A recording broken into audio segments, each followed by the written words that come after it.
in Delcy Rodriguez as acting president, days after U.S. forces detained Nicolas Maduro and First Lady Celia Flores.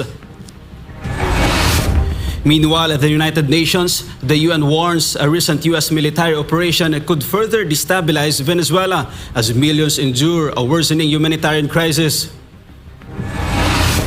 Turning to the Middle East, Israeli Prime Minister Benjamin Netanyahu says Israel and U.S. President Donald Trump are united in blocking Iran's nuclear and missile ambitions. In France, a Paris court convicts 10 people over sustained cyberbullying targeting Brigitte Macron, the French president's wife. Back in the Philippines, lawyer Harry Roque Jr. files a Supreme Court memorandum for Paulo Duterte contesting the ICC-linked arrest of former President Rodrigo Duterte. And in showbiz, Irish actress Jessie Buckley earns award season praise for her performance in Chloe Zhao's Hamnet opposite Paul Mescal. I'm Almar Forzuelo. Newsline World starts now.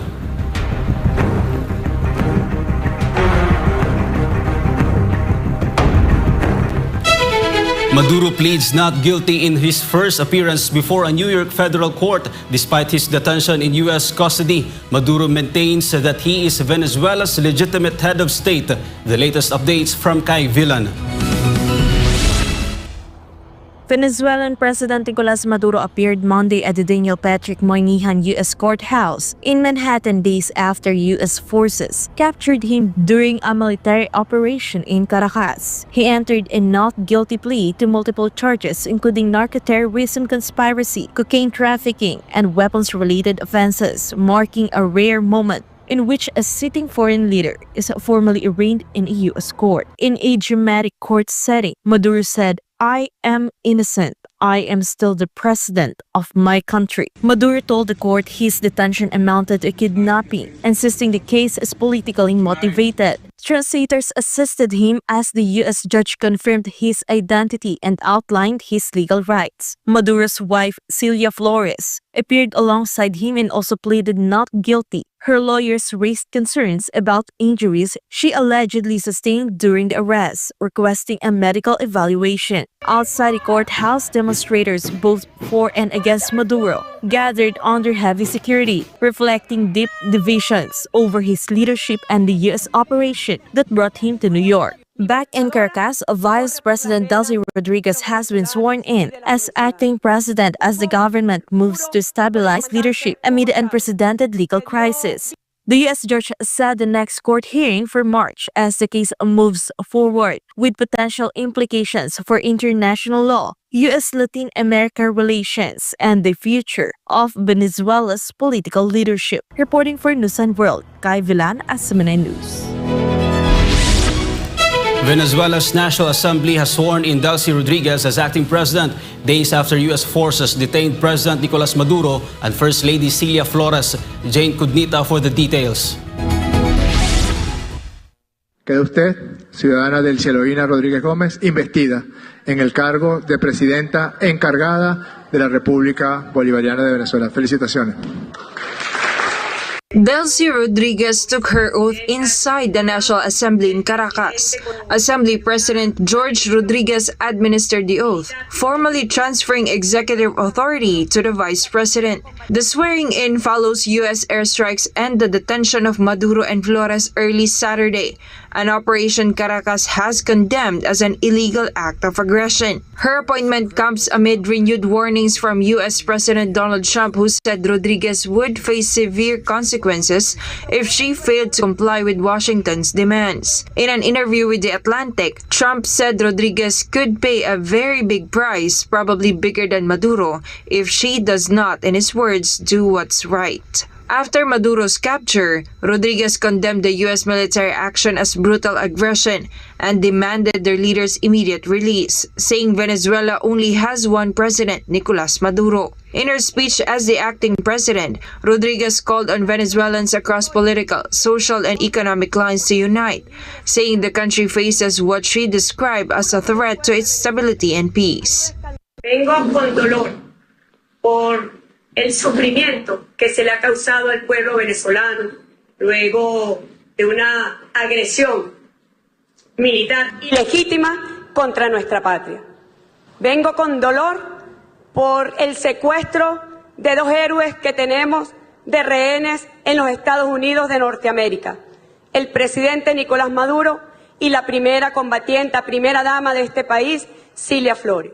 The Venezuelan government insists Maduro remains the country's constitutional president, while tensions between Venezuela and the United States continue to escalate, with Maduro and his wife held in New York. This has been Jane Coniter, Global Citizen Correspondent, reporting for Newsline World. As millions of Venezuelans struggle amid a deepening humanitarian crisis, the United Nations is warning that the recent U.S. military operation could further destabilize the country and the region. Joy Tabanao will give us the updates. The United Nations has raised serious concerns over the possible escalation of instability in Venezuela following a recent U.S. military operation, warning of its potential impact on the region and international law. Secretary General Antonio Guterres believes the January 3 military intervention failed to respect the rules of international law. The Secretary General said he remains deeply concerned that the rules of international law have not been respected with regard to the military intervention on January 3rd. He highlighted that the Charter of the UN enshrines a prohibition of the threat or use of force against the territorial integrity or political independence of any member state. Spokesperson Dujarric added that the Secretary General believes a wider and more destructive conflict can still be prevented, urging all Venezuelan stakeholders to engage in an inclusive and democratic dialogue to determine the country's future. He also called on Venezuela's neighbors and the broader international community to act in solidarity and adhere to principles that promote peaceful coexistence. Meanwhile, the UN warned that the humanitarian situation in Venezuela remains critical. At the start of this year, some 7.9 million people in Venezuela were found to need urgent support. This is the equivalent of more than a quarter of the country's population. However, Dujarric noted that funding remains a major challenge, with the humanitarian response plan for Venezuela still critically underfunded. He also stressed that regardless of Venezuela's international political situation, the UN remains firm in its stance that international law must be respected. The United Nations continues to call for dialogue, restraint, and humanitarian support as tensions surrounding Venezuela show no signs of easing. Joy Tabanao, your citizen correspondent reporting for Newsline World. Thousands of supporters rallied in Caracas to back the opening of Venezuela's new National Assembly term and to demand the release of former President Nicolás Maduro days after his capture by U.S. forces. Jean Domingo has more. Supporters marched through major city streets towards the National Assembly, waving flags and chanting slogans in support of their president Nicolás Maduro. The mobilization was called by the ruling party and coincided with the start of the 2026 to 2031 legislative term. The protests also unfolded as lawmakers swore in new assembly leaders. Jorge Rodriguez is now the assembly president for a 6th consecutive term, while his sister, Vice President Delcy Rodriguez, is now the acting president following a Supreme Court ruling issued over the weekend, citing Maduro's forced absence. Hoy tenemos un compromiso fundamental con la patria, que es la instalación de la Asamblea Nacional. La instalación de la Asamblea Nacional para el periodo 2026-2031. Y nosotros debemos hacer esta manifestación de apoyo a esa instancia importante de nuestro gobierno, de nuestro Estado. Organizers say the rally ended at the Federal Legislative Palace and drew participation from grassroots groups, communal councils, and pro-government organizations aligned with the late former leader, Hugo Chavez. Estamos resfriados y si es que dar la vida por el presidente para que nos lo retornen, lo haremos. Pero las calles son del pueblo y no del imperio, porque somos libres, somos soberanos y ningún imperio nos va a venir a gobernar, porque esta patria es nuestra, este petróleo es nuestro. Maduro's son, Nicolás Maduro Guerra, who was re-elected as a lawmaker, also addressed the crowd urging national unity and rejecting what he described as attempts to destabilize the country. Exigimos nuestro presidente Nicolás Maduro, porque aquí hay un pueblo rígido, un pueblo que defiende la soberanía y las leyes constitucionales y sobre todo la defensa de los derechos de seres humanos, que son los venezolanos y venezolanas de esta patria. In total, 285 elected lawmakers are set to take office in the new assembly amid heightened tensions following recent U.S. military actions and the detention of Maduro and his wife, Celia Flores. Venezuelan authorities have condemned Maduro's capture as a violation of national sovereignty, while Washington has yet to announce a timeline or legal framework governing his detention. Reporting for Newsline World, this has been Jean Domingo, SMNI News. Up next, Israeli Prime Minister Benjamin Netanyahu says Israel and U.S. President Donald Trump are united in blocking Iran's nuclear and missile ambitions. And a Paris court convicts 10 people over sustained cyberbullying targeting Brigitte Macron, the French president's wife. More news when Newsline World returns.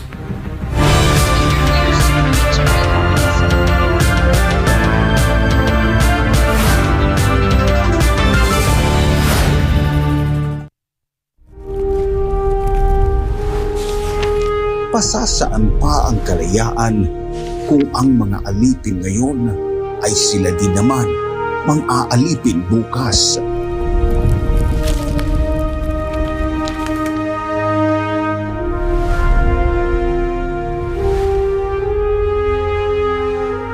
Ibigin mo ang iyong bayan ng sunod kay Bathala, sa iyong kapurihan at higit sa lahat sa iyong sarili.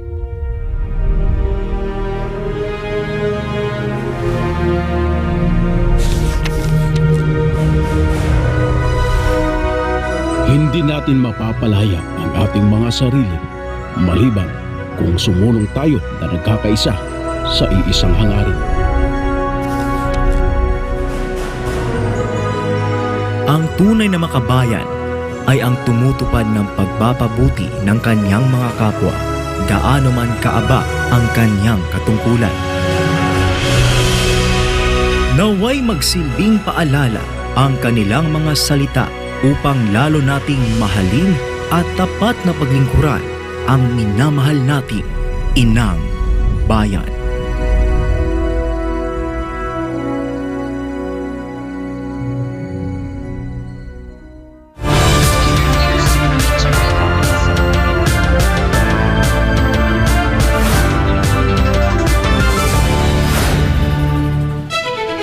Israeli Prime Minister Benjamin Netanyahu says Israel and U.S. President Donald Trump are united in preventing Iran from rebuilding its nuclear and missile capabilities following talks held in late December.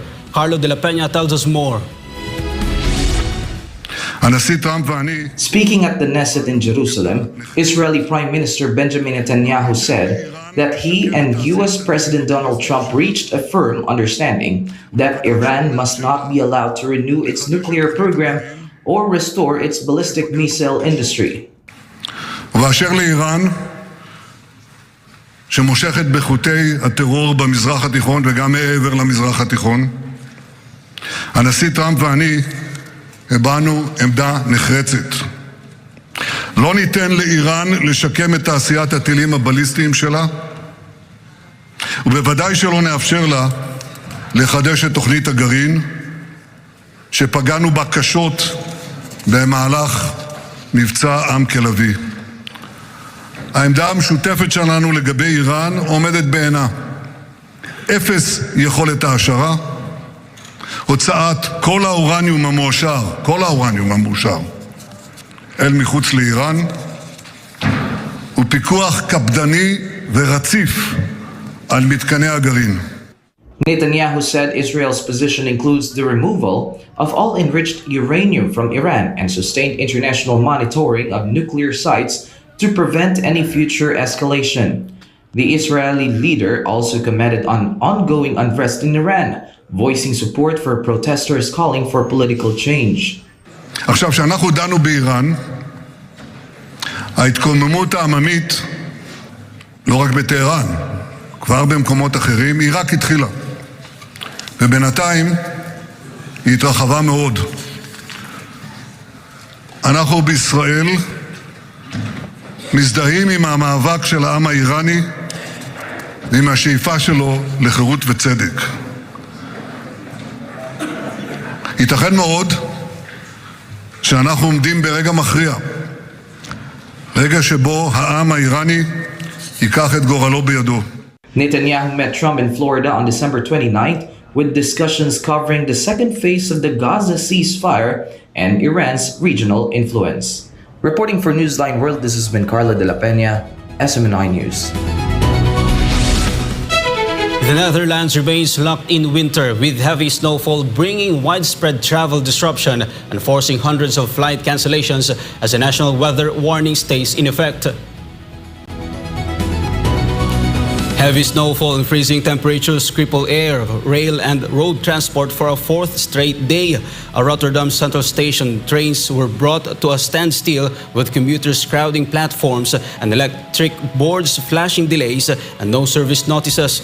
Bus services across the city were also suspended, leaving passengers stranded in sub-zero conditions.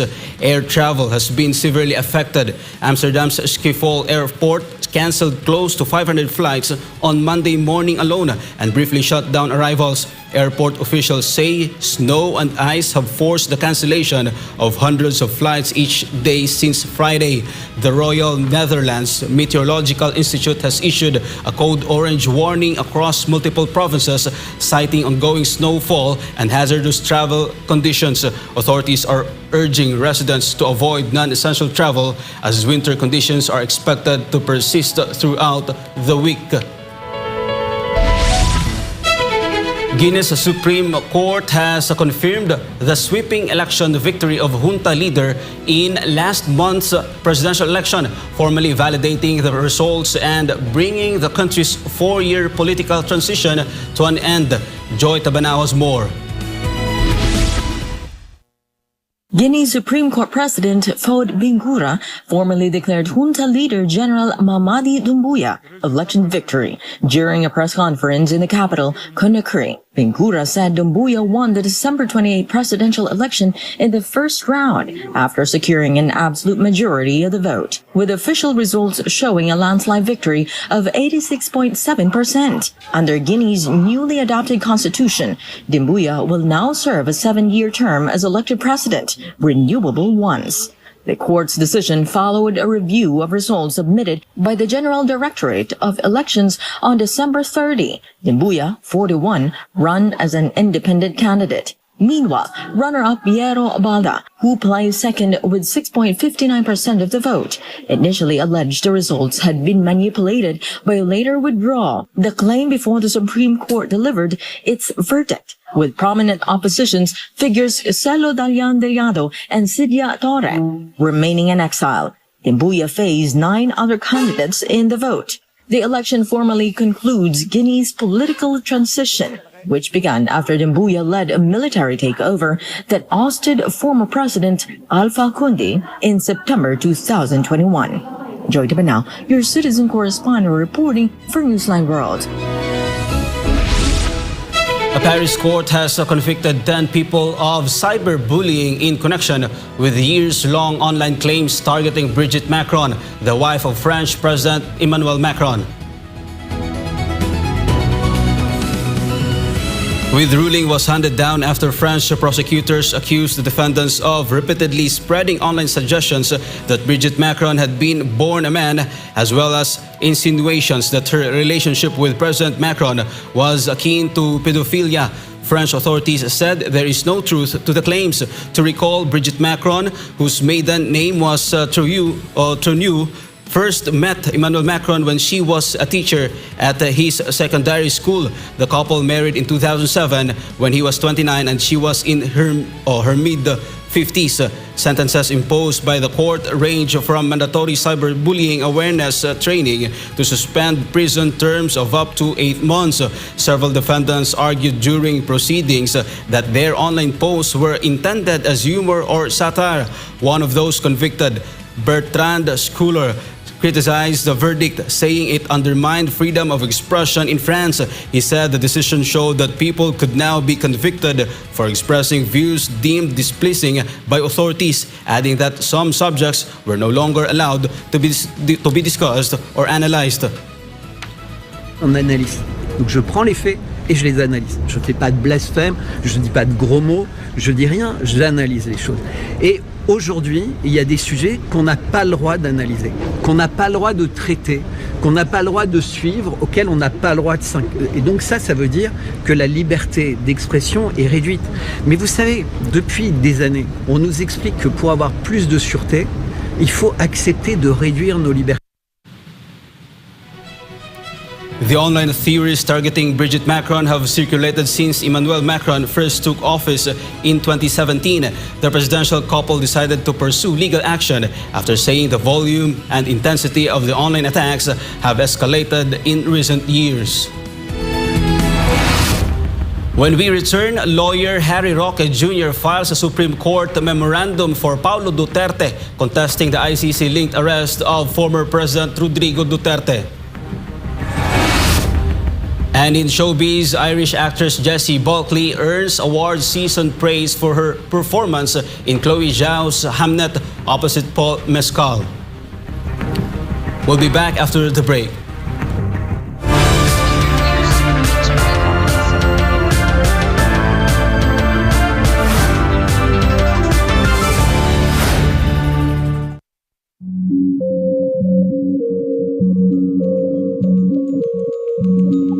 Sa panahon ng tag-ulan, hindi lang baha at ulan ang dapat bantayan, kundi pati na rin mga sakit na pwedeng makahawa. At dahil ngayon ay rainy season, nagbabala ang Department of Health laban sa tinatawag na wild diseases. 4 na klase ng sakit na karaniwang nakukuha ng tao tuwing maulan. Ito ang W o waterborne diseases, gaya ng pagdudumi o gastroenteritis. I o influenza-like illnesses, gaya ng sipon, ubo at lagnat.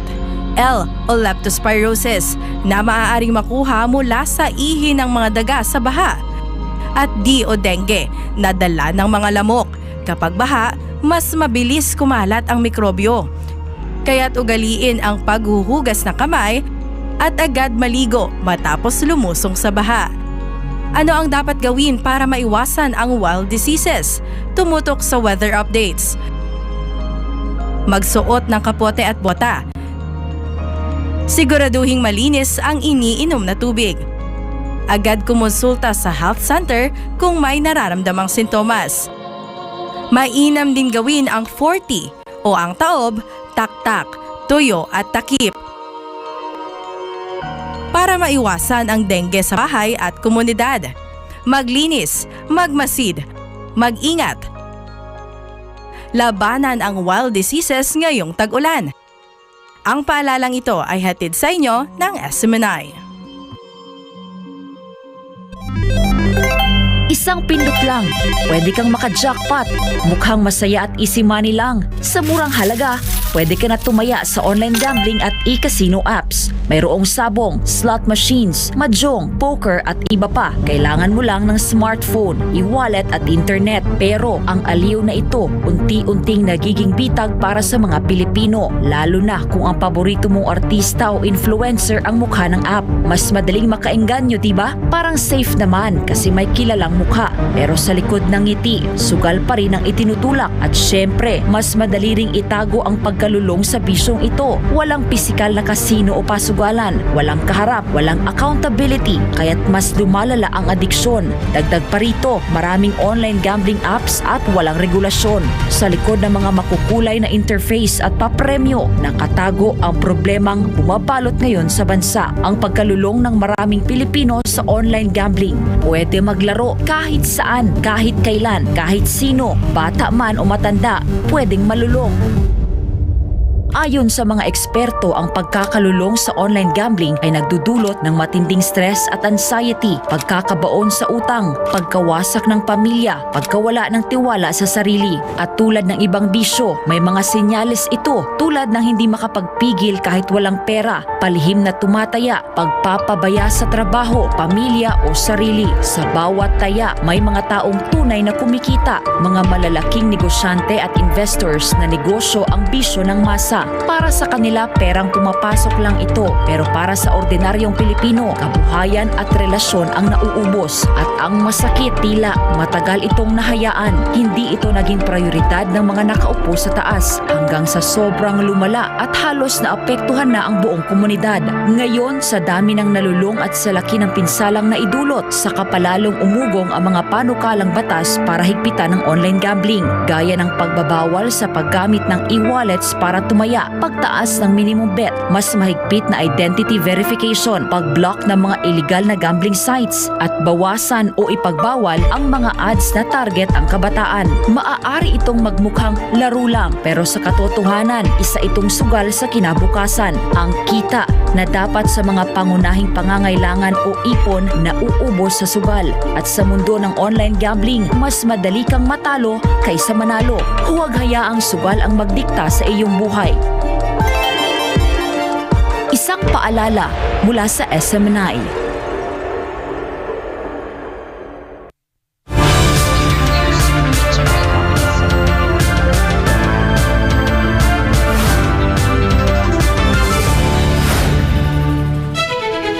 China and South Korea held two high-level meetings in just 2 months, underscoring the strong importance both countries place on their relationship amid rapid global changes and shared responsibilities for regional peace and development. Jean Domingo reports. China and South Korea say their recent high-level exchanges reflect the strong importance both countries place on bilateral relations as leaders emphasize their role in regional peace and global development. President Xi Jinping stressed that amid rapid global changes seen in the century, both countries carry significant responsibilities. 短短2个月，我们2次见面，实现互访，这体现了双方对中韩关系的高度重视。当前世界百年变局加速演进，中韩在维护地区和平、促进全球发展方面负有重要责任，有广泛利益交集，应当坚定站在历史正确一边，做出正确战略选择。She added that the two nations share extensive common interest, and cooperation is key to addressing challenges in the region and the world. South Korean President Lee Jae-myung also highlighted the strong historical and cultural ties between the two nations. He described China and South Korea as close neighbors with a shared history, including their resistance against Japanese militarism, and thanked China for preserving sites connected to Korea's independence movement. Lee noted that South Korea highly regards its ties with China and plans to use the upcoming leaders' meeting to reinforce their strategic partnership while maintaining respect for China's core interests and the One China stance. China and South Korea's recent meetings signal a commitment to stronger ties, strategic alignment, and joint efforts to foster stability and prosperity in East Asia and beyond. Reporting for Newsline World, this has been Jean Domingo, SMNI News. Human rights lawyer attorney Harry Roca Jr. filed on Monday a memorandum before the Supreme Court on behalf of Representative Paulo Duterte, summarizing the legal arguments in the consolidated cases against the illegal arrest and surrender of former President Rodrigo Roa Duterte to the International Criminal Court. Roca stressed that the cases remain justiciable despite the surrender of the former president to the ICC, insisting that the case is not moot and the High Court can still decide on the legality of the arrest. According to Paulo Duterte, through legal counsel, ICC no longer has jurisdiction following the Philippines' withdrawal from the Rome Statute in 2019, and enforcement of an ICC warrant violates Philippine sovereignty and the Constitution. It stressed that the Philippine courts have primary and exclusive jurisdiction over crimes allegedly committed within Philippine territory. He also emphasized that the executive cannot unilaterally waive jurisdiction or surrender a Filipino citizen without valid treaty or legislative authority. The memorandum concluded that the court's ruling will have implications beyond the present case. To note, the memorandum was filed following the Supreme Court's resolution directing the parties to submit their respective memoranda, which include petitions for habeas corpus, certiorari, and prohibition. A business group believes that simply jailing those involved in corruption regarding anomalous flood control projects is not enough to fully solve the country's problems. Sheena Torno tells us why. The Philippine Chamber of Commerce and Industry, or PCCI, finds President Bongbong Marcos' actions lacking regarding the rampant corruption in the country, particularly issues related to flood control projects. The administration previously stated last year that by the end of 2025, the big fish or politicians involved in these anomalous projects would be imprisoned, but this has not happened.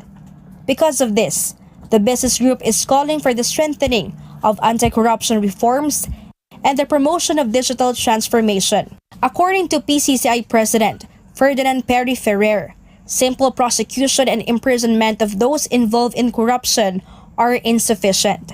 He emphasizes that deep reforms in policies and processes are necessary, particularly in budgeting, to permanently prevent the abuse of power and the theft of public funds.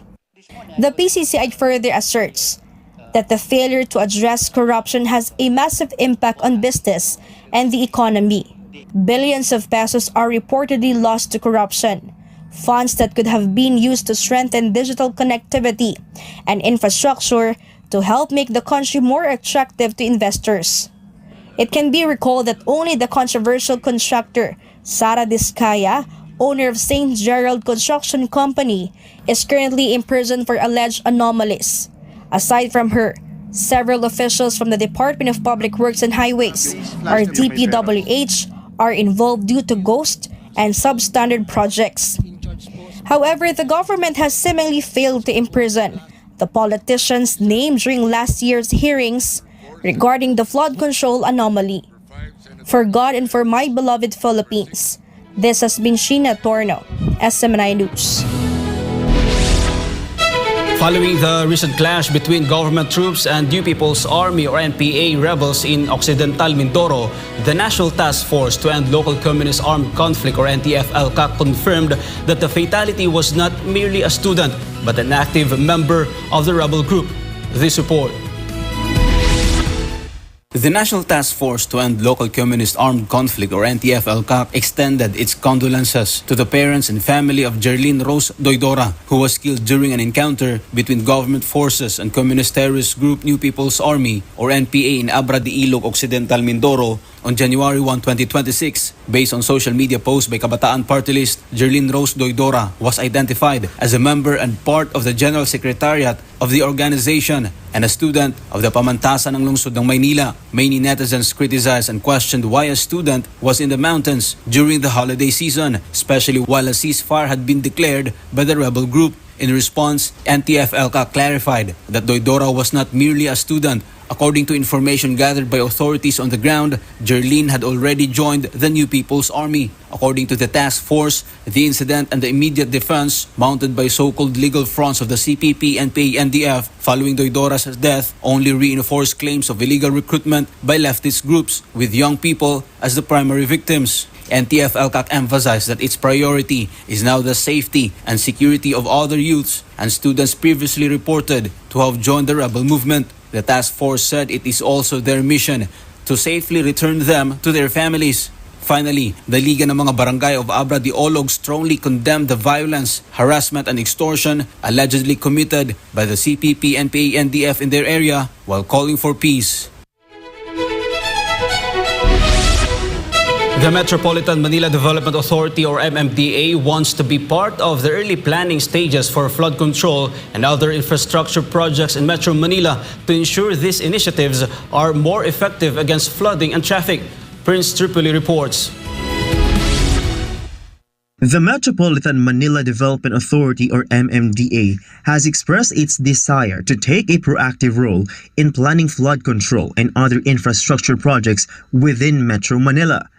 According to MMDA Chairman Romando Artes, they are already coordinating with the Department of Public Works and Highways or DPWH, specifically with Secretary Vince Dizon regarding deeper coordination on these projects. Dahil alam niyo naman ang DPWH ang gumagawa ng mga infrastructure projects insofar as flood control is concerned, tine-turn over na lang yan sa atin pag nagawa na. Pero this time, base sa aming discussion si GM Torre, gusto namin sana this time, sa simula pa, ma-involve na kami sa planning, sa execution at implementation. Artes is working alongside with newly appointed MMDA General Manager Nicolas Torre III, who took his oath of office last week.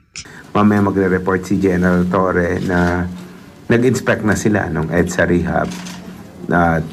He made sure na lahat na napagkasundoan namin insofar as EDSA rehab, particularly yung pagkiklear ng lugar, ay nasusunod. Currently, traffic flow on EDSA remains slow due to 24-hour rehabilitation work, where 1 to 2 lanes are closed. However, travel has become faster and more organized on the EDSA busway after certain inner lanes of the road were repaired. Repairs on other parts of EDSA will continue from 10 p.m. to 4 a.m. starting this Monday. For God in my beloved country, the Philippines, this has been Prince Tripoli, SMNI News.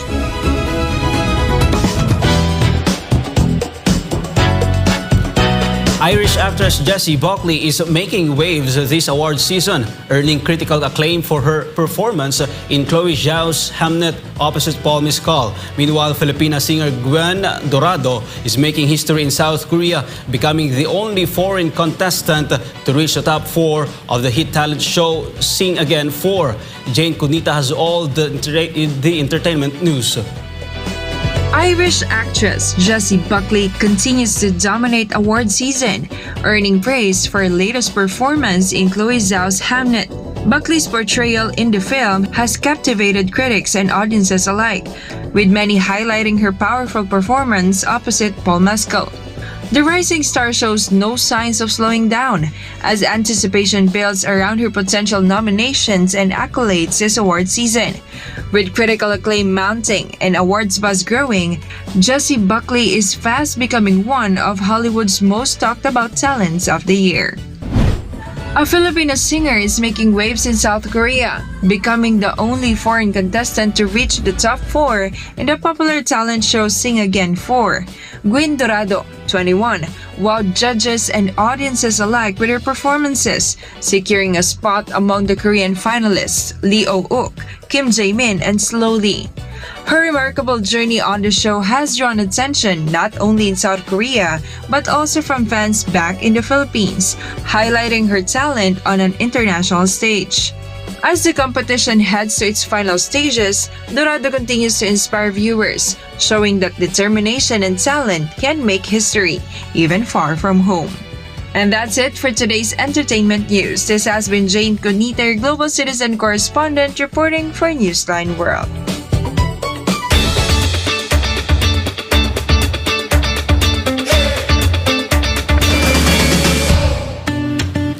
Color, rhythm, and the tradition took center stage in Hong Kong as the city rang in 2026 with its annual Dragon and Lion Festival, drawing performers from around the world.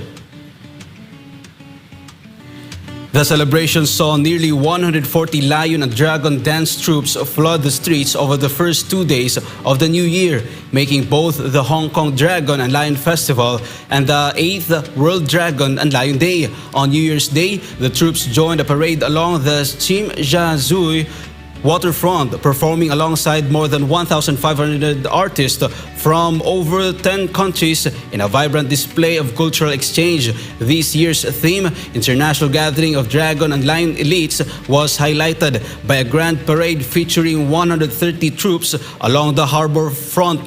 The waterfront and the Hong Kong Cultural Center Piazza transformed into a lively hub of traditional performance with powerful drumming and elaborate choreography, captivating drawing large crowds. The celebrations peaked with the International Lion Dance Competition, where more than 40 elite teams demonstrated world-class skill in a spirited contest. Lion and dragon dances remain enduring symbols of good fortune, strength, and the warding off of evil, making them fitting centerpiece for the new year.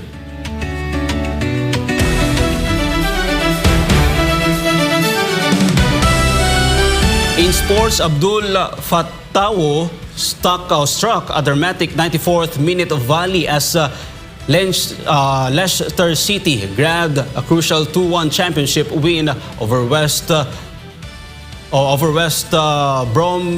Bromwich Albion, as a tense night marked by fan protests and empty seats at the King Power Stadium, while Devin Booker buried a decisive three-pointer in the final moment as the Phoenix Suns staged a rally to beat NBA champions Oklahoma City. The score 108-105, averaging a previous humbling defeat.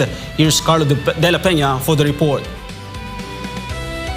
A mix of freezing conditions and a fan boycott protesting the club's ownership led to large sections of the 32,000 capacity stadium sitting empty for Leicester's first home match of 2026. Those in attendance were given an early lift when Jordan Ayew opened the scoring, combining neatly with Jordan James inside the box before finishing from close range for his 5th goal of the season. West Brom responded before halftime as Carlin Grant leveled the contest, bursting forward on a counter-attack and curling a composed effort into the bottom corner.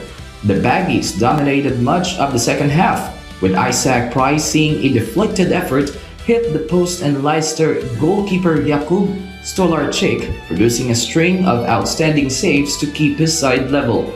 Against the run of play, Leicester snatched the winner deep into stoppage time.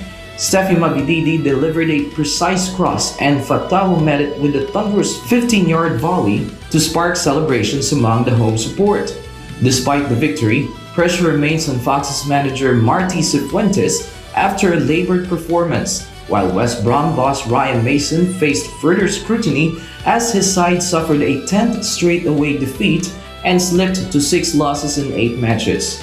The result leaves West Brom 6 points and 6 places behind Leicester in the table, while the silence of absent supporters served as a stark reminder of the ongoing unrest surrounding the Foxes' ownership and direction.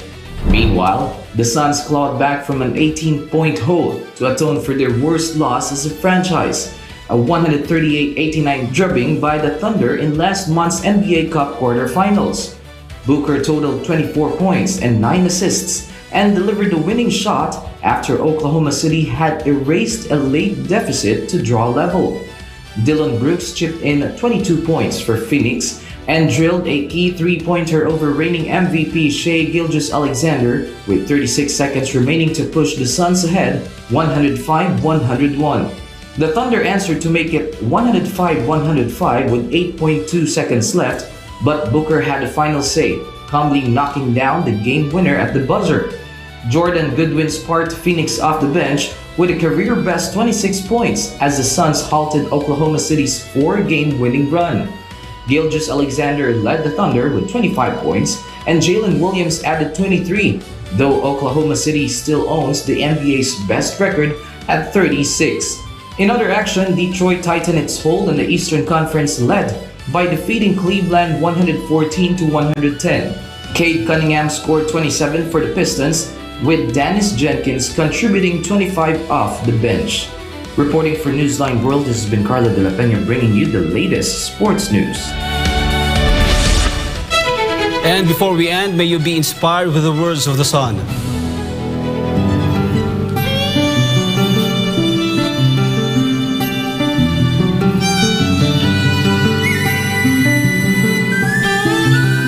Start strong, finish strong. Quitting is not an option.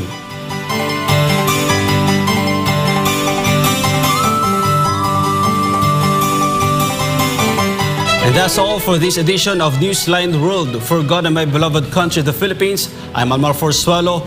Thank you for watching. Goodbye.